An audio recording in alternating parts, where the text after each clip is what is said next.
Get Along Fine, Episode 3. It wasn't until 3 in the morning they reached their destination. It had taken them 11 hours to make a 7-hour haul. Albuquerque is a sprawling town, these days well saturated by fast casual dining and big box shopping. But in the very center there was and is an old town gazebo where bands might play, in an old town square rimmed with covered patios and wooden slats for walking. It was in this place they'd arranged to meet Scratch to hand over his truck and get paper in return. Flannery turned off 3 blocks before they reached the square. He shut down his motor, stepped off, and pushed his bike up an alley into the shadows. Ben drove slow and alone. He circled the square once, twice, before he pulled to a stop alongside what looked to be 3 men, all dressed in jeans and plaid shirts with long tails.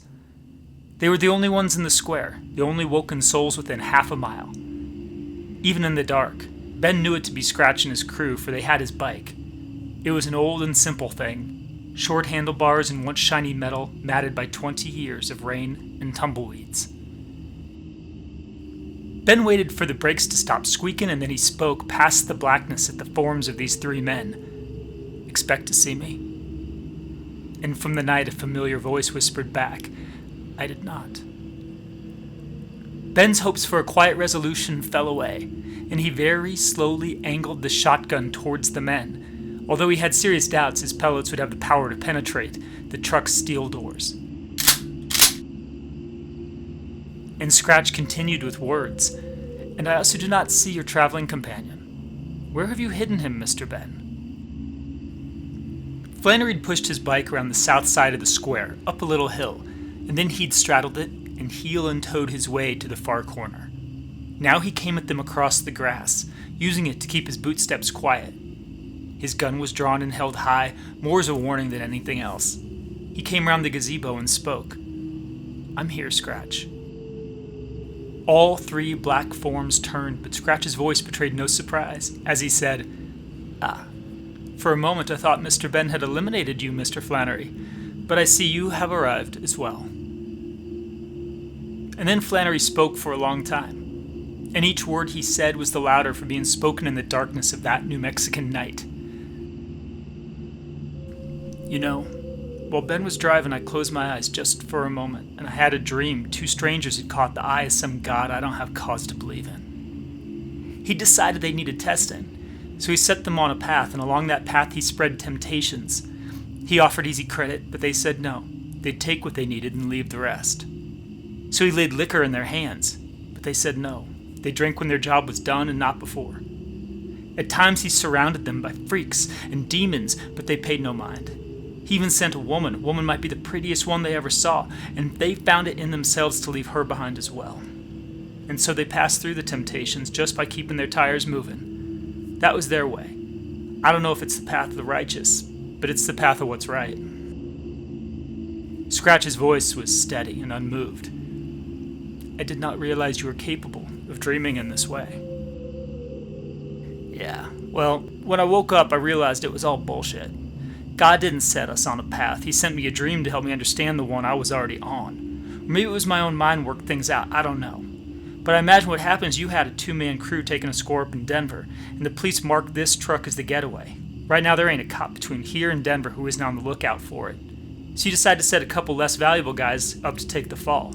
2 guys you knew would rather go out shooting than spend a single day behind bars. You asked us to drive a straight shot down the biggest highway in America, but we headed into the mountains. Every cop in the West might be looking for this truck, but we swapped our plates.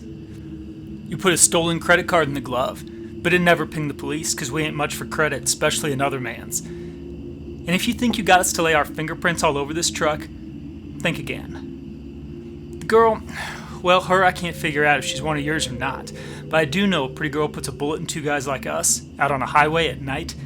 Not too many police are gonna think twice. Hell, depending what sort of crime this truck got itself mixed up in, they might throw her parade. In all cases, me and Ben get to be dead and take the rap for whatever your boys got themselves into." "So you believe you were to be a sacrifice?" "I do." "But still, you are sure you wish to say goodbye this way, Mr. Flannery?" "Well, some days It's easier to see the road when you got a bridge burning behind you.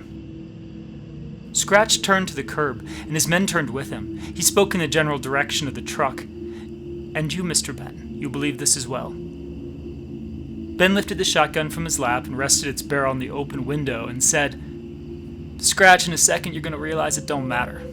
We've done the work assigned to us, and the only right course for you is pay us our money, give me my bike, and be on your way." Scratch and his men were silent in the night, and Ben and Flannery, they were silent too, letting Scratch work his way through various actions and the likely reactions to each. Eventually he purred, "As you wish, my friends."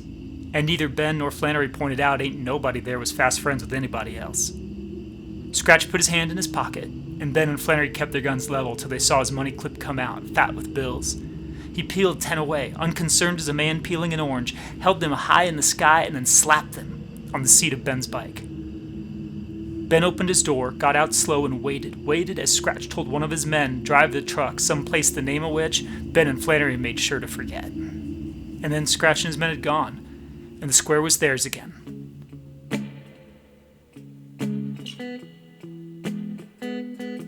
Ben crossed over to his bike and said, "Ain't that the way things should always be?